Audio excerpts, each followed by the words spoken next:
Welcome back, everybody, to another one of our MIAA Student Athlete Spotlight interviews.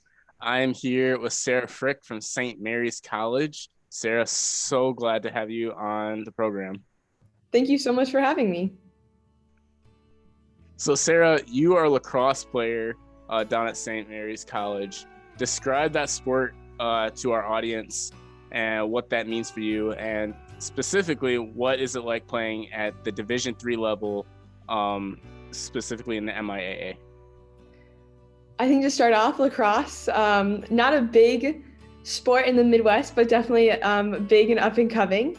It's a fun, fast-paced sport.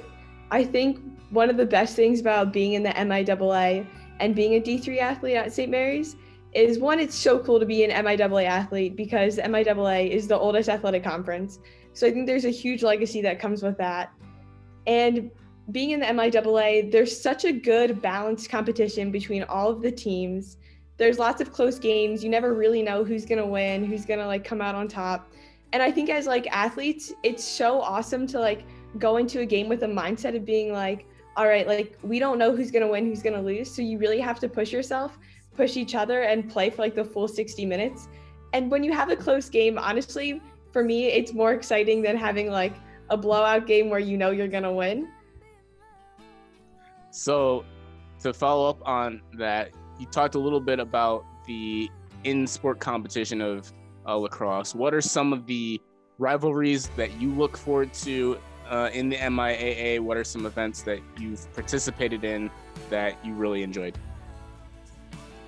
The games that I look forward to the most are when we play Hope, Albion, and Calvin. My favorite game in my, 2.5-3 years of playing was when I played Calvin College my freshman year. It was just a good game. Everyone had fun. It was hard fought. We ended up winning, so obviously why I'm a little biased why it was a good game. But it was just a clean, competitive game for both teams. And I think, at the end of the day, yes, I'm glad that my team won, but it would have been an honor to lose to Calvin just because it was such a good, hard-fought game.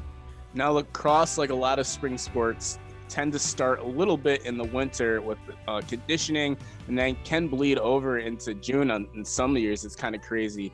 How do you balance that with your academics? It's definitely a challenge. When we come back to school for the start of the spring semester, we get 1 week of no lacrosse, and then that second week of school, that's when lacrosse starts. It definitely is a challenge, but I think honestly, although it takes up most of my time, and I'm so happy that it does take up my time, I think it keeps you more prioritized and actually helps you with your time management. Because instead of after class, if I have some time, I'm I can't hang out with my friends, or I can't take a nap because I have to get my work done because I know I'm going to be going to a game and I'll be back late. So I think, although yes, it is a time commitment, it really helps with your time management and prioritizing. What are some challenges you faced playing lacrosse or being a college student? How have you overcome them, and what are some advice you give to our audience? Definitely, when it comes to a challenge that I have with lacrosse is I primarily play defense.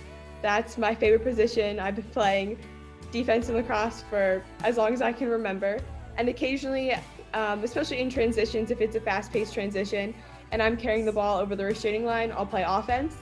And I tend to try to run back on defense as fast as I can, but sometimes it's just not an option, so I have to stay on offense. And I think this translates to sports or outside of sports, is that when you're forced outside of your comfort zone, because clearly offense, not where I like to be, outside of my comfort zone 100%, I have to learn how to rely on my teammates more and in a way that I'm not used to relying on them.